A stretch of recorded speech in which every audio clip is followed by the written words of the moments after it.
We go right now. I see. We were waiting for you, Lex. You meant to have a board. Okay. Action. So, Distassi, that's how you say it, Distassi, right? That is how you say it. Okay. And who's the founder of Distassi? Well, this is Bo Distassi. Okay. Distassi. So it's actually your last name is Distassi, Yes. and you created it. And is it a company, or is it just a group of people that came together on kind of an informal basis? Or So it's a company. okay. And we were put together actually by Michael, who's been working in the art industry for quite a long time. And why do you guys speak in British accents? I mean, I tried. That's a very long story. That's a long story. I mean, I tried the American and I can't get just away sort with it of, over here. Yeah. Is it just to be more exotic? Yeah, the South African didn't really work for me, so I had to mix it up. Right.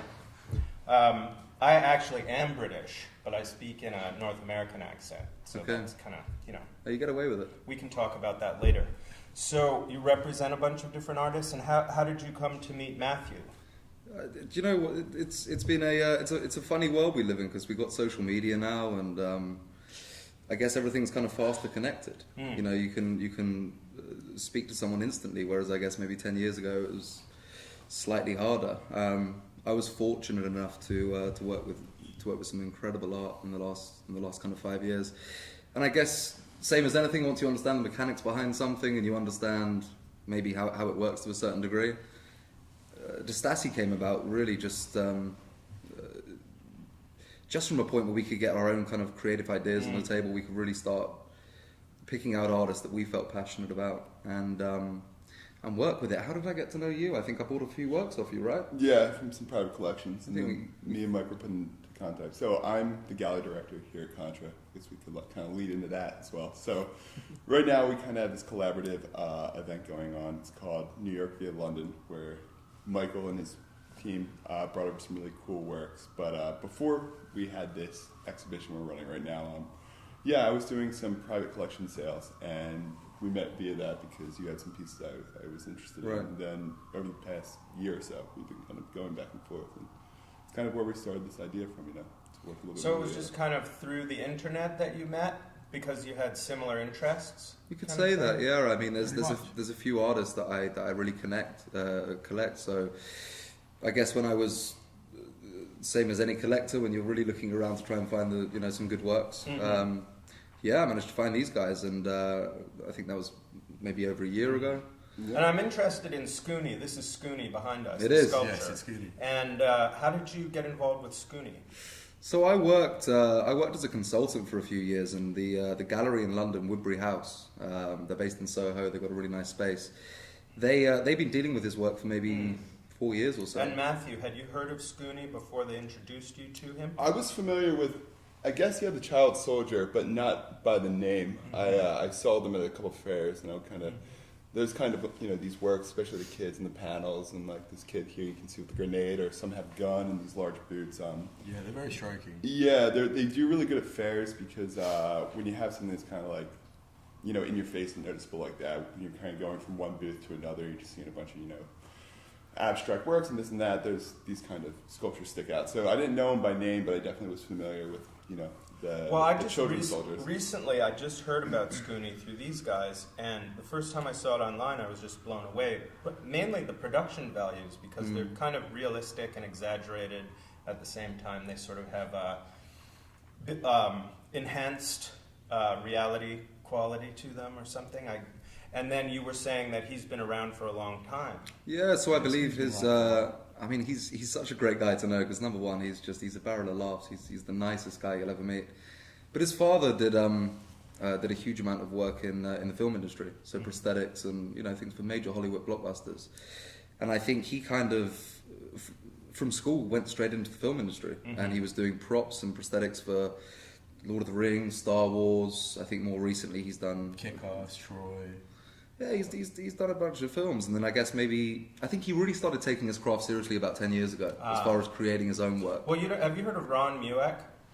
I haven't. He's an artist that does these big sort of rubber realistic-looking figures that are larger than life. But he's a British artist that used to work for Jim Henson's Creature Workshop. Okay. There's also a couple of other artists that have a background in Hollywood in making props and then going into being contemporary, using it as contemporary art or using those skills in contemporary art. That's an interesting thing about him. I think if I was going to write something about him, I would definitely tie in some of those references. Yeah. You know, because when you're trying to think about writing something about somebody that you don't know practically anything about, you're just trying to pull references in and sort of, you know, I don't go overboard with that kind of stuff. But what like I said before, it's like it's very social media friendly work. People can, it's very immediate. It has that immediacy. Some things are less immediate and better in person. This is very immediate. And it also has the political kind of message. Yeah, what do you think the message is? It has sort of like, he has a war helmet on, he has a grenade in one hand, he's kind of a child soldier of some kind. So Schoony placed a boy soldier during a protest outside Parliament in London. Mm-hmm. How long ago was that? This was in like 2010, right? 2010, 2011. And it was a white boy soldier painted in red, so as Right. blood. And there's three figures in the other room of women standing there, and they're kind of like stamping their arm with branding themselves, so to speak. Is that just kind of, what is that? Well, we were really lucky because these are new works. So, I mean, the piece that we have behind us is maybe what he's most well known for. Mm-hmm. It was the piece that I think immediately kind of grabbed everyone's attention and kind of got his name out there. The works in the other room, they're completely new, but I think it has a lot to do with, it's the branding side of things, you know, whether you call it brand worship or whatever it happens to be. There's a few brands that are so, you know, Supreme being one of them. Right, they're so consuming for people, and it was a cool take on it. Well, it's a message on consumerism and how today's society is so consumed by it that you almost brand yourself by what you have and what you wear, who you hang out with, who do you know. Right. And Matthew, what drew you to the works that they were presenting, other than the fact that you guys had an interaction that was happening in advance? Like Schoony, what do you think when you look at Schoony? Sure. Or let's say when you saw Schoony's work for the first time, what did you think about it? I just love, I don't deal in sculpture as much as I like to, and I admittedly don't know as much about sculpture as I do maybe some more of the contemporary paintings and stuff like that, street art, let's say that.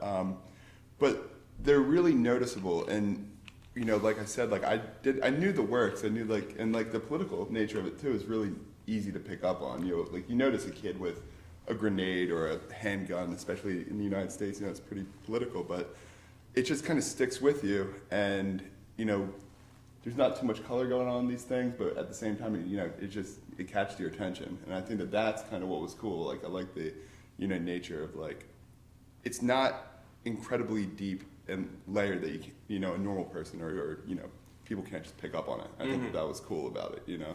Strangely enough, because of the way it's monochromatic, it almost looks like you're looking at a computer animation or something at first. It's this kind of like it's gonna come to life or something. Like a rendering for something. like a Pixar movie before they make it look great. Something something like that. I mean, not that this don't look great, but yeah. I think that's really interesting.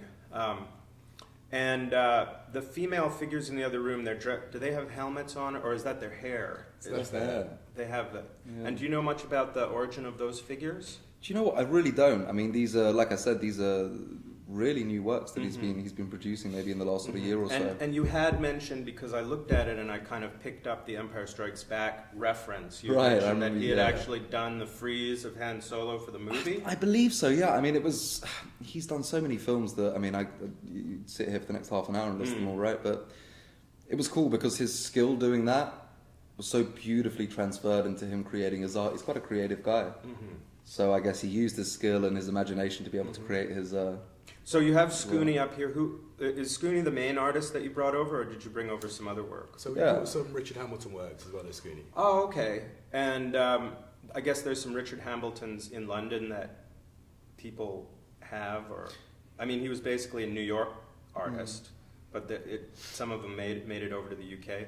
Yeah, I mean, I was lucky enough to be introduced to his work quite a few years ago, and I fell in love with the story. I fell in love with the fact that at the time he was kind of ahead of the game, just with the way that he thought. He used the city to interact with his art. It wasn't just you know, it wasn't just tagging a street wall and running away from the cops. It was really using the city as part of the effect. And I fell in love with his work. So we've been lucky enough to build a modest collection over the years, and it felt great because the idea behind this collaboration was sort of New York and London.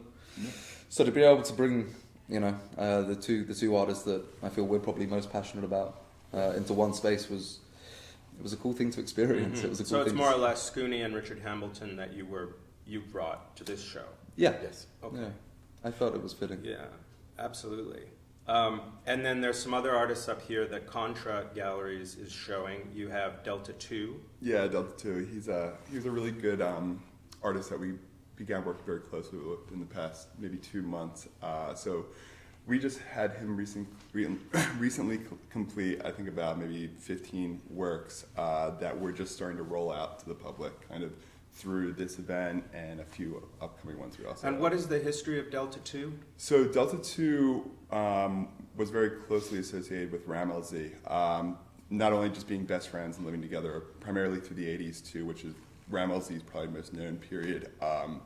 They exhibited together all over Europe, through Italy, the Netherlands. I'm pretty sure they did a couple things in Spain as well. But yeah, so they traveled around, and you know, while RamLZ was kind of making this name for him, obviously now he's really, you know, well known, especially since a couple of big retrospectives. Delta 2 was always there by his side, and I think that, you know, he has like a really good aesthetic. He founded, along with RamLZ, the Gothic Futurism. Gothic Futurism. Yeah, right. work. So to be able to still have someone who can still, you know, produce that style of work, I thought was really appealing to work with. So we incorporated, I think, maybe 6 or 7 of his works in the show as well. And then on Thursday on our opening, he was here. He was live painting some stuff, doing some work. So yeah, he's the main one that we were trying to push through this from our end. Right, and then some other artists in your group show, like Alfredo Martinez. Sure. That comes to mind. Yeah, we have a couple of his works. You have a few RamLZ prints. Well, we have originals as well. Oh, you have the originals as well. Yeah, those are kind of more so placeholders. Right. And they traveled around together throughout different parts of Europe. Yeah, so in 1984, there was a big, it was called American Graffiti, and it was RamLZ, Delta 2, and Phase 2, and they had 3 exhibitions in Italy, one in the Netherlands, and I think one in Spain. And at that point, RamLZ kind of already established his name. It was only maybe 2 years into, you know, what would be his known era of work, but Delta 2 was the second headliner in that kind of exhibition tour that they did. And did they go to Winterfell or King's Landing as well, or was it just? No, well, It's probably a bit too aggressive. A bit too aggressive. Yeah. It's No, really it was but yeah. No, so the Italian shows are the ones that people look back on, primarily for RamLZ, because the RamLZ pieces that were exhibited and purchased through '84 in the Italian shows are to this day some of his more valuable work that you'll find on the secondary market. Does Contra have a show of Delta 2 that you're going to do? Yeah, so right now we've been kind of stockpiling and, you know, a larger collection of his work to hopefully roll out what some would be fantastic work too. Oh yeah, and we're getting into some really interesting stuff. I mean, I commissioned a snowboard that I think is kind of fun. Right. And we have a couple. You know, Michael saw a piece upstairs where we keep our art, and we have a Delta 2 that has it's a canvas with kind of this. Was it like a fireplace molding? I mean, I thought it was like a banister or something, but I love the fact that even like RamLZ, some of his works, he would, you know, stick guns in the canvas and stuff that just I'd personally never seen before. And I guess Delta kind of, you know, it's a similar style, right? Yeah, absolutely. It's super unique. So how long have you guys been in New York now on this trip? So we've been here for, I think, just over a week. So yeah. You have to think about it, right, with the amount that we've drunk. New York's very much that city that engulfs you the moment Yeah, you're here. it So does. you need to lose And I think you had said you'd been here before many times, and I don't know if you guys been here before many times or. It's actually my second time here. Eddie's been How many times have you been here? Probably like 5, 6, a few times, numerous times. But London is an international city, so on a cosmopolitan level, you're kind of coming from one cosmopolitan center to another. But New York's kind of its own country. I always find. Feels It's like not really America. It's not really Europe. It's just kind of New York. Yeah. Yeah. You know, and so you've been around to different galleries and had gone to some famous restaurants and this sort of thing. It's been great every time I come here. I mean, I always say I come home feeling a bit beaten up, Right. but in the best way. You get to London and you're walking about 5 times faster than normal because you're used to that New York pace. Right. So you get here and you go to the Hard Rock Cafe and Bubba Gum's, right? And just wake up in Times Square at 4 o'clock in the morning. But it's great. We get back to London and we feel like we're so much more efficient. Just Right. because of The pace is slow. I guess it's just island life, right? Is that It's just got such great energy, this city, and there's so many interesting people. You know, yeah. you're always meeting someone that's going to tell you a wild story. And a lot of people that I've met this trip, I mean, they were close with the artists that I love and been collecting for years. So, yeah, it's an amazing So let's talk place. about you guys in London a bit. What do you have coming up? What are you planning? Do you have something that you want people to know about that you're planning? For sure. I mean, you look like people that are planning something. Maybe I'm wrong. plodding. Yeah, no, we got some really exciting stuff. We're excited about a few artists. We're launching a platform called Spotlight, which we talked about a little bit earlier. But it's Right. effectively a chance for us to be able to handpick artists that we absolutely love, work that we're passionate about, artists that we feel, let's say over the next sort of 5 to 10 years, we really feel are going to go somewhere. Rose Madone is an artist that we're very excited about. We've been planning a London project with her for a year, for about a year or so around now. the year. So she's a French artist living in Barcelona at the moment. Right. And her art's absolutely fantastic. What's it like? Her art, Yeah. super energetic. It's been really interesting. When we first met her, she had a particular aesthetic that I really loved. It was high energy kind of tag work. A lot of it was, and then I think over the last year or so, she's really started to develop that. She does a lot more kind of sort of abstract work. She works with lines quite a lot. But her art's doing incredible in France at the moment. So that's one of the exciting things to see happen, you know, from You a can see conversation. Well, a conversation that we had, you know, maybe a year and a half ago with her to where she is right now. How old is she? It's a good question. She's still 24, young. 23, 24. I think a bit older. Mid-20s. So, emerging artist. Exactly. Yes. And you work with a lot of emerging artists, or you work with a range of artists? Because Schoony doesn't seem like an emerging artist. Seems like a more established artist. yeah. He's emerged. He's emerged. He's emerged. Yeah. Well, I'm glad he stopped that Banksy thing that he was doing and started doing sculpture and changed his Right. name. Did You don't, imagine? you You're don't, not supposed you to don't say know that. Banksy anymore. Anymore, yeah. One no. of you We lost guys. contact. He's We're not- all Banksy. He's not the same guy he used to be. Yeah, right. We don't get on that well anymore.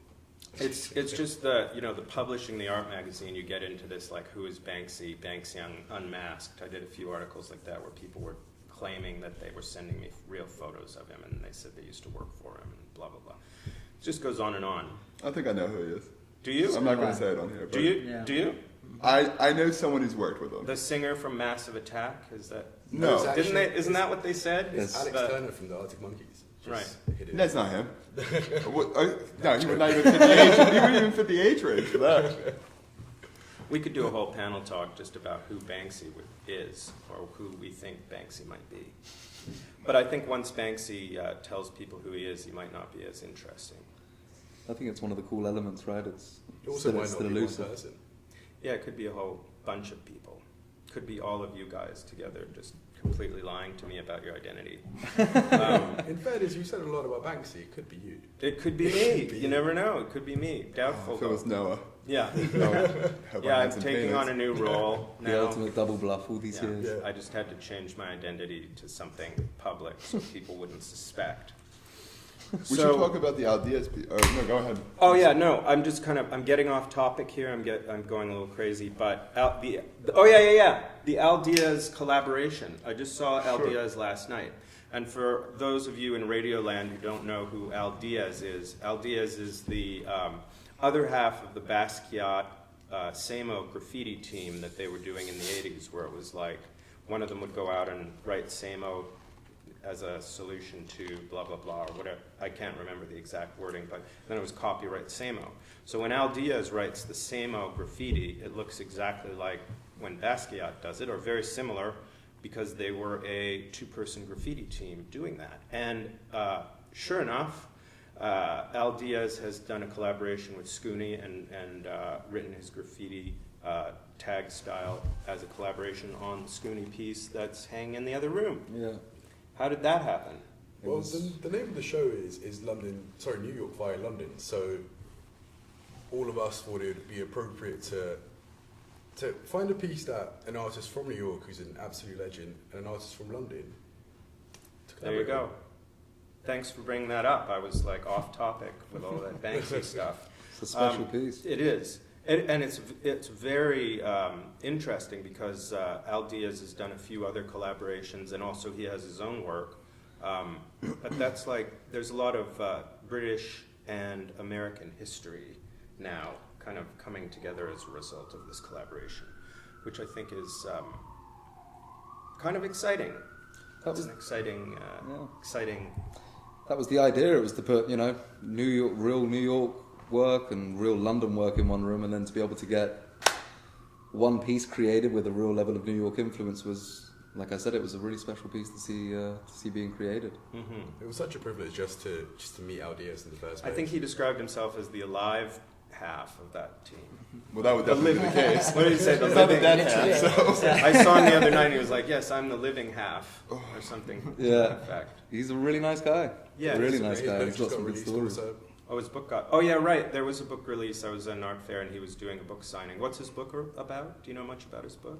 I'm pretty confident it's about the... Cooking with Basquiat.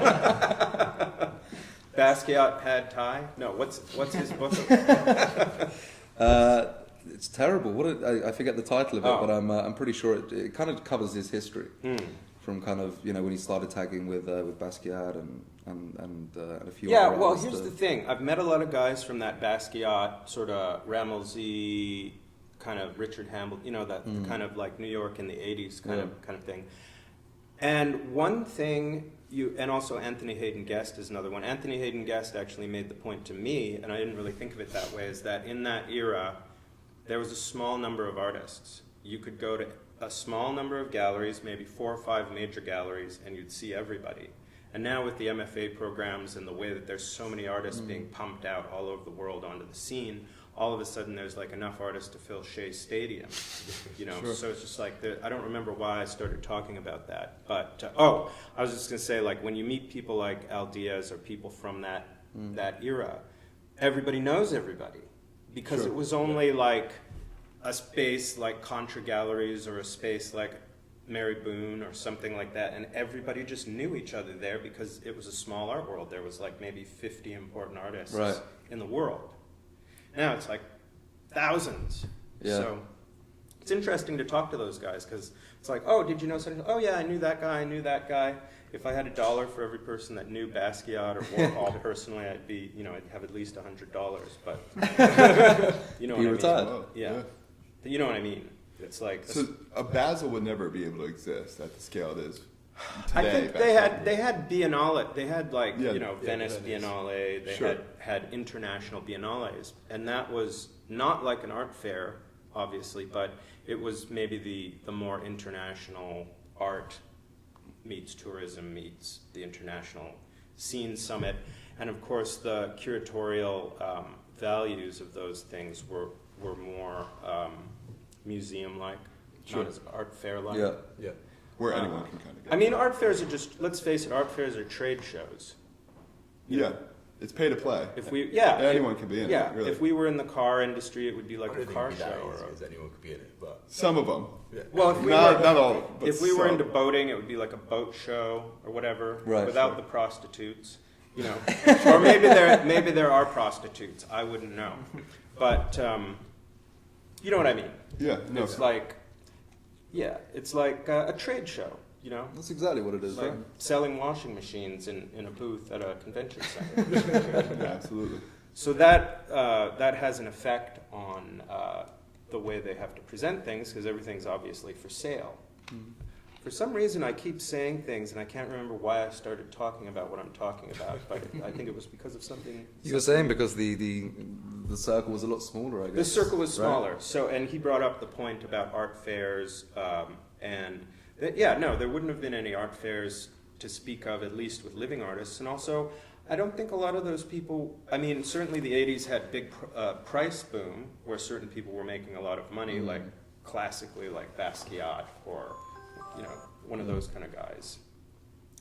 But I don't think on the whole it was that glamorous.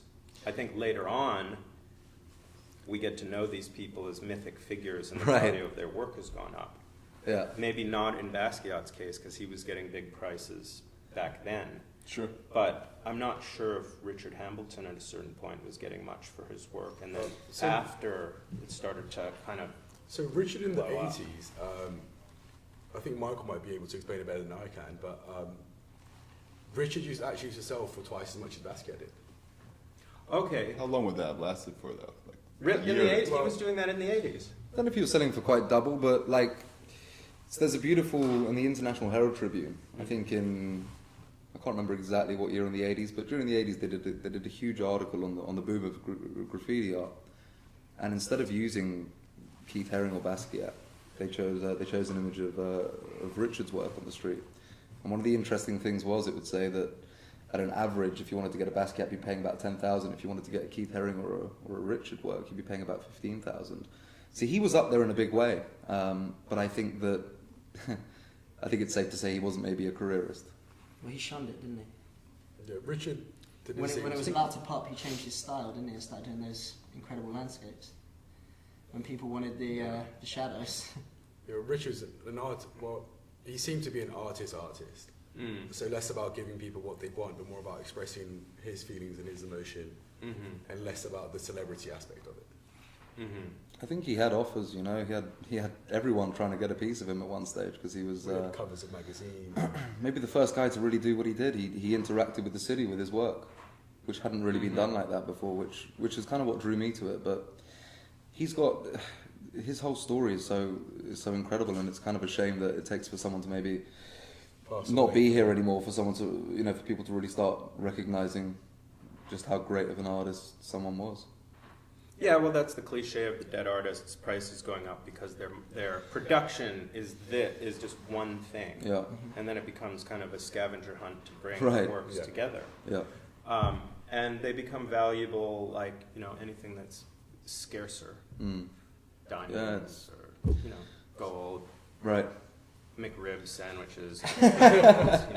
Actually, on that subject, there was this licorice candy called Sen Sen. Okay. And they stopped producing it, and I looked it up, and they're selling packages that used to be $1 for like $50 a package for this candy, just because you can only buy it on eBay. Supply and demand, right? Right. So it's similar in art. Once the supply is cut off, then the Shadow Man. What is it called? Shadow Man? Is that the documentary? Yeah, Shadow Man. Yeah. Lauren Jacoby.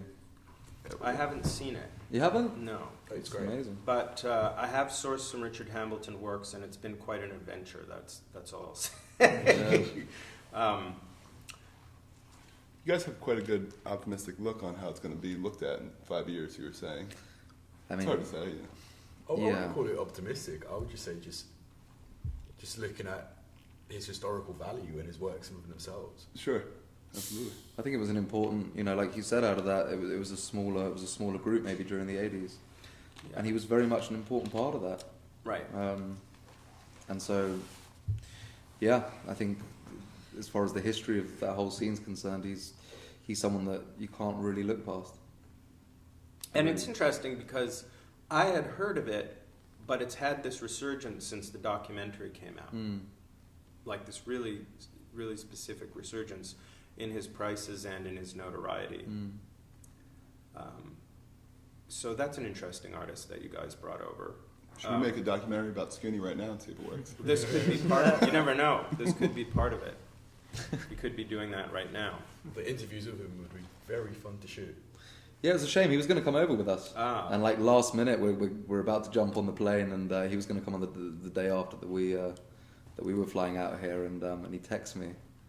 He was like, "Mate, I've got this big old project, and it's fucked up back home. So it is what it is. You know, it's a shame because he would have. So he has a large studio somewhere where he does all of his stuff. Massive. Yeah, it's like a secret hideout, like just outside of London. It's great. It's in this big kind of countryside estate where he makes his magic happen, and it's great because he's got all these old props from the old films. He's got like Darth Vader masks from Star Wars that he was doing, and yeah, I mean some of the stuff that he creates is so realistic. Like he's got a real craft with what he does. And were you really witnessing detailed. his process, or is that a top secret method? Yeah, I mean, I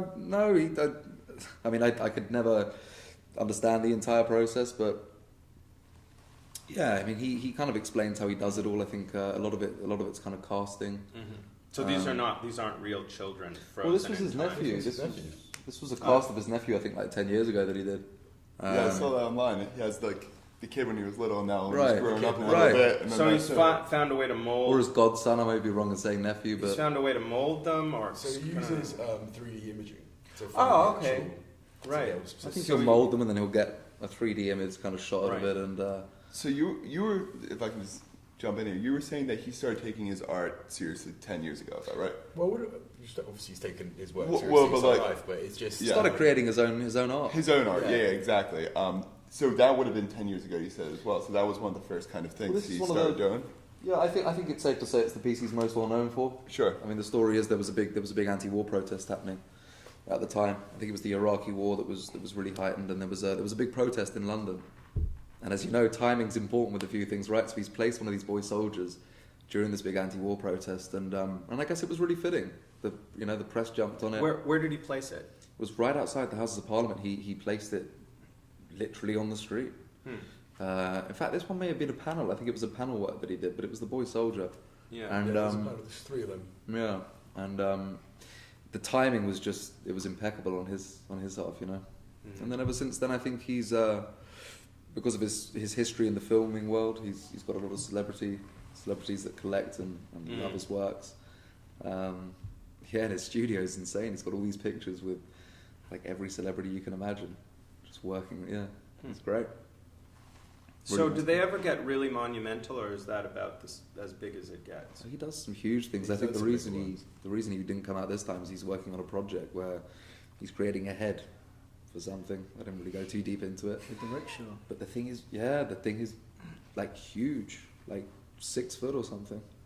So he creates pretty monumental work sometimes. And with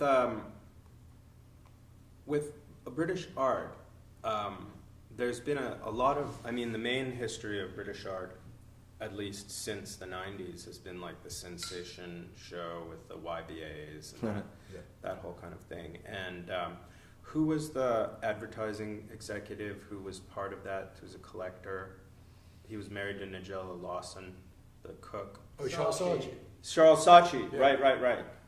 So, is he still doing stuff after strangling Nigella Lawson for lunch, or did he get fired, or Well, he owns his gallery. he still has the Saatchi Gallery? Yeah, and so the Saatchi Saatchi gallery is Huge. massive. It's on the King's Road in London. Okay, and now I'm officially blacklisted by the C'est la vie. It seems like Damien Hirst has kind of slowed down in popularity. A lot of those. That's like 20. That's like 20 or 30-year-old like contemporary art history at this point. Yeah, I mean, there's still a huge amount of people that collect him because his name's so strong. Right. So what I was asking you is like, what's the next wave? What do you feel is the next wave?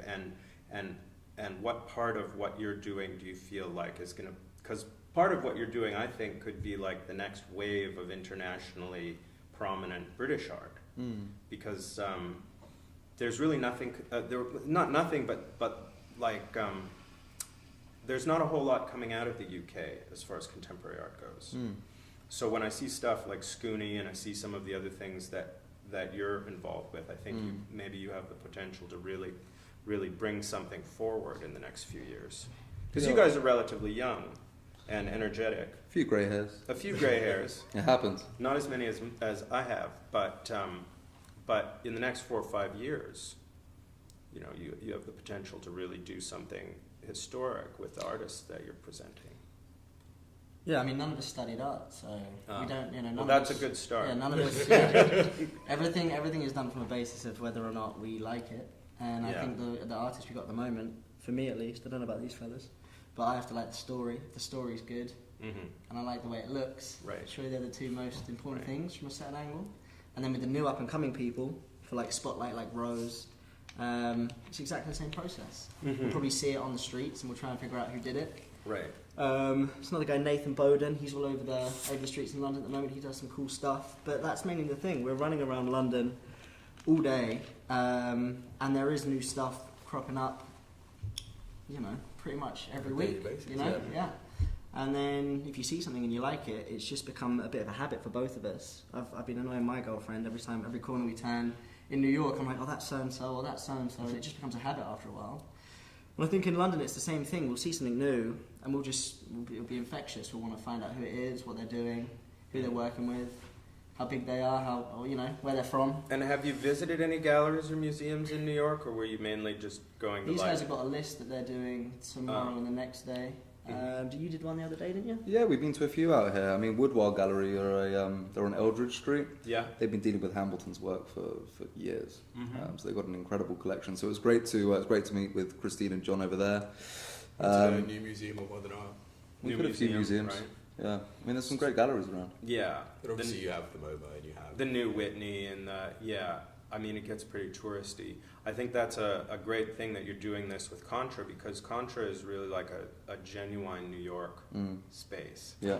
It's and hopefully it's not going to turn into a tourist trap in 10 years, but Hopefully it does. well, you heard it here first, as they say. Buy a boat then. You heard it here first. I just want to get a VIP badge to get in here. But Contra's been doing a lot of interesting shows, and also coincidentally showing some Richard Hambleton before I'd been acquainted with you guys. So it was seems just kind of like osmosis or something. For sure, I would say so. I think these guys, I think these guys have hit the nail on the head. I mean, they deal with some really great art. the space is awesome. Space is amazing for New York, right? It's huge. This is the testimonials part of that. Shame about Matt, though. He's all right. One of the things that, now I've been throwing a party with Whitehot magazine is the magazine I publish, just to get my own little mini advertisement. What was it called again? It's called Whitehot magazine, and we're doing a party every Tuesday at the Jane Hotel. But one of the things I also like about Contra is that you know, they know how to have fun, they know how to have a good time, but also have art involved in something that has an opening environment, but also kind of a party atmosphere as well in a certain way. And I think that's, if you want to talk about the 80s, or you want to talk about going back in time to the way the art world was, it was a smaller art world, but I think it was also more fun. I think people knew how to have fun. I think the idea of something being a party was important to them. That was actually by design too.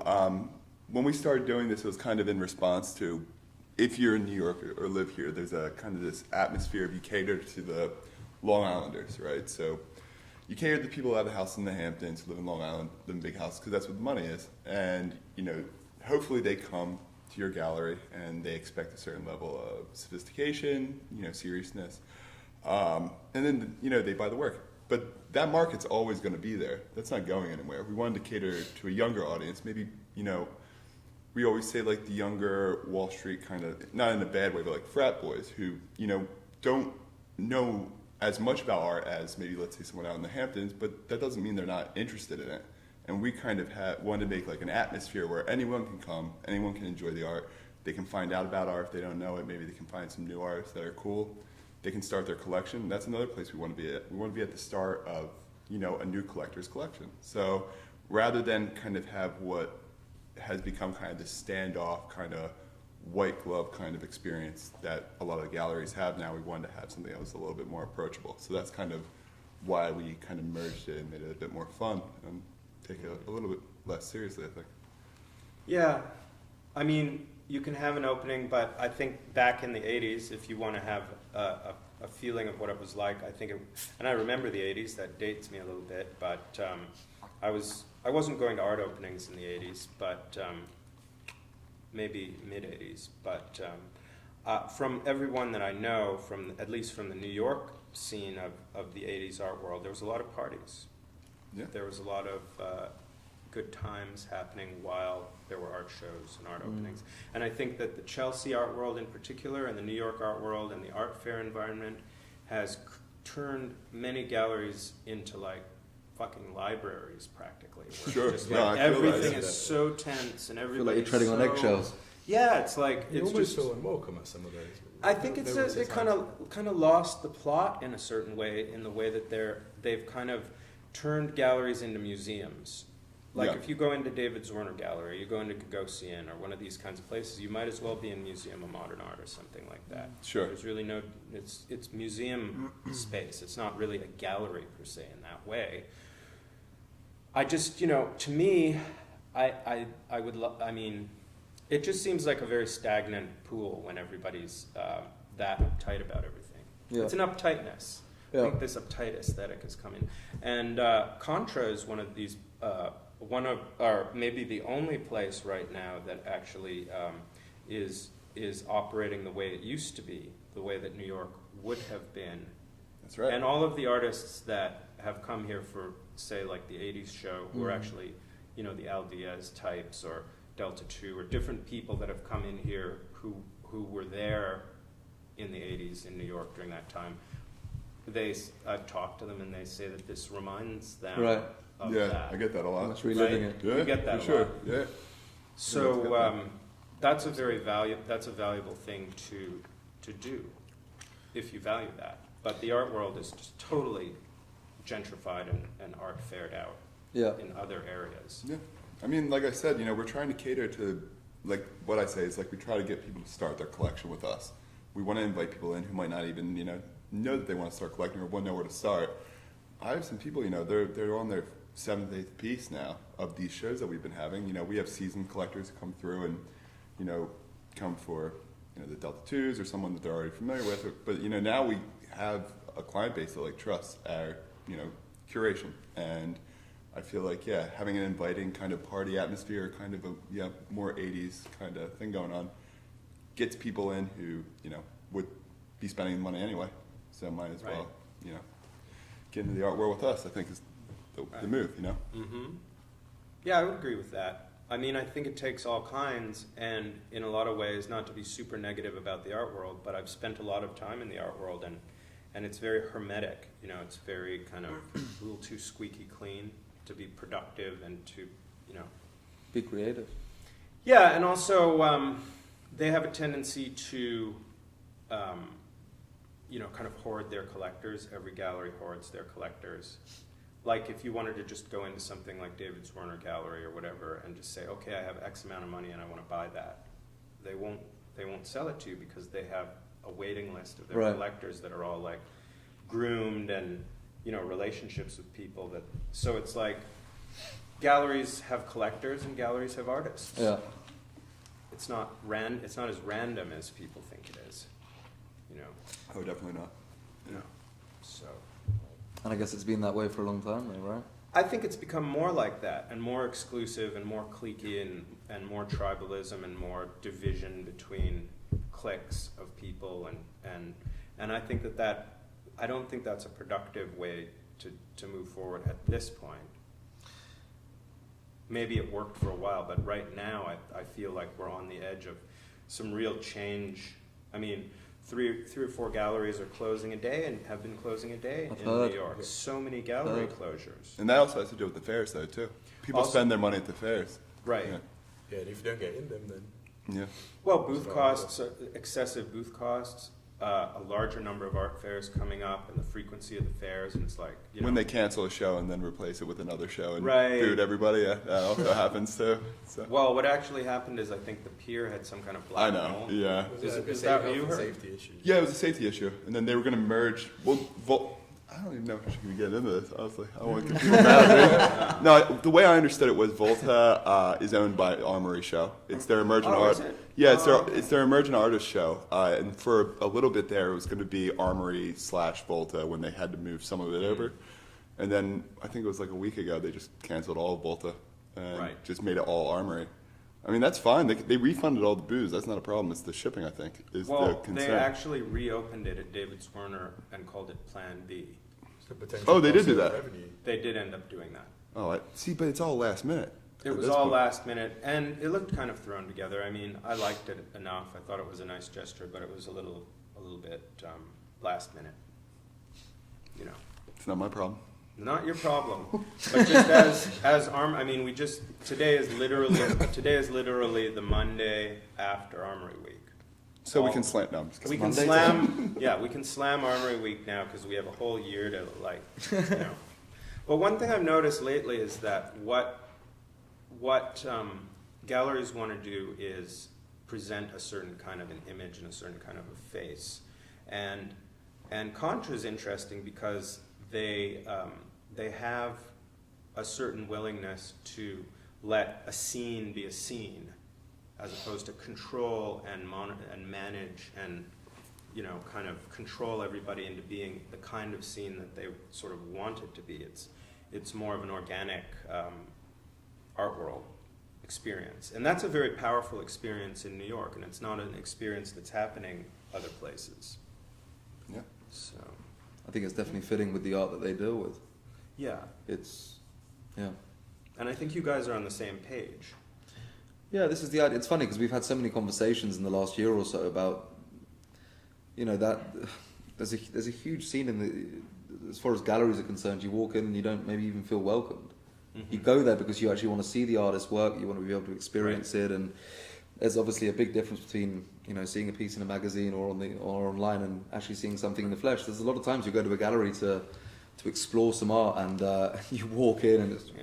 Actually, I saw a show where the artist had made a sculpture, and it was like one of those gallery desks at the front, but it was like a high desk, and they had mannequins of the gallery girls behind the desk. So you just saw these three hair, and you were like, you thought it was like that gallerinas behind the desk where you could see their eyes.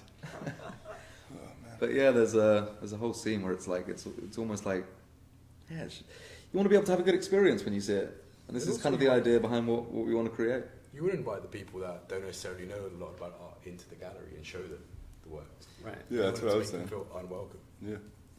There's a lot of people with money who just feel, apprehensive of even going into a gallery because they don't want to try to be sold something, that they feel like they could be taken advantage of, maybe, If you make a welcoming kind of, anyone can come in. Just removing the snobbery from it.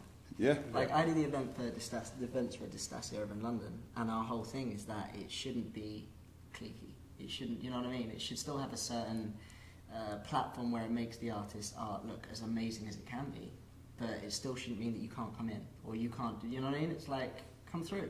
I want everyone to see it. It should be celebrated. You shouldn't hide these things away. That makes no sense, right? Yeah, absolutely. It's like exactly what we were trying to do from day one. So are you doing pop-ups in London? We do a few, with the exhibitions that we've done, it's been predominantly kind of pop-ups or renting. I mean, this last year we did. There's a place called the Groucho Club, which is kind of famous in London. You had every rock and roll legend partying there over the years. It's private members. And we focus on events at the moment, so we'll throw parties where we'll show our art. People will come in and they'll have a great time surrounded with the artist's work, Yeah. And for the time being, that's been a great way to do it because people can come and relax, and there's no pressure. You don't have to come in and buy. It's not about that. It's just about checking it out, having some fun, meeting people that like, the same thing. Do you know what I mean? Mm-hmm. Yeah, the socialization of the art world is something that I've been thinking about lately because it's been mishandled, really. It's been tightened up and mishandled and turned into something that really is kind of like not fit for human consumption in most of the galleries and the museums. And I think it's to their own detriment. But I have to have a little bit of criticality about what's going on, otherwise it's just kind of, oh yeah, it's the art world, it's fun and whatever. But with what I've been doing, like I had said before, I just started doing art parties with no art on the wall at all. But then all of these collectors and dealers and gallerists come out and everybody meets and, they add each other on Tinder or whatever they do. That's not my business. But I'm just saying the social aspect is important. I think it's the most important. Yeah. I don't think you should throw a show and try and alienate people, Right. Oh, There should never be something where it's like, oh, maybe you don't have enough, or you can't, or you're not from this, or you can't come in. Yeah. That's crap. But yeah, man. We're Yeah, it's trying to about- do the opposite, aren't we, pal? Look, it's about Same as Matt. That's what Matt's exactly doing here. That's what you were talking about, right? Yeah. How it feels authentic. It feels like Yeah. welcoming. Well, it is authentic, but Yeah. I'm just saying what is supposed to be authentic is seeming less authentic to me in the gallery world, in the proper gallery world. Yeah. You know, and that's just kind of it's whatchamacallit, it's like they've disinfected it to the point where it no longer has. It's like sterile. It's like Sterile. Yes, thank you. Yeah, it's been sterilized to the point where it's not interesting anymore. It's freaking boring, man. Yeah, it's very boring and it's very sterile. So I'm gravitating myself towards putting on parties and doing interesting things. I'm gravitating towards Contra because they're doing interesting shows and things that are not completely pretentious and sterile. It's kind of the opposite, actually. Yeah, Yeah. I think you give someone a good time, they're going to come back with a few friends next time, right? true. And that way you can really keep growing and Yeah. have a damn good time with it. Mm-hmm. So when do you go back? Good question. Maybe never. I like it. I like it here. Oh, you're really into New York. Yeah, no, I've got commitments back home. Well, that's why there's so many people here, because people just don't want to leave. You know? I honestly, I feel in the next couple of years, I need to have a slightly longer stint, So maybe you might- 6 months. you You might can have replace it something. with me. I'll switch with you. When you We'll get out of do this. that. No, I'm just kidding.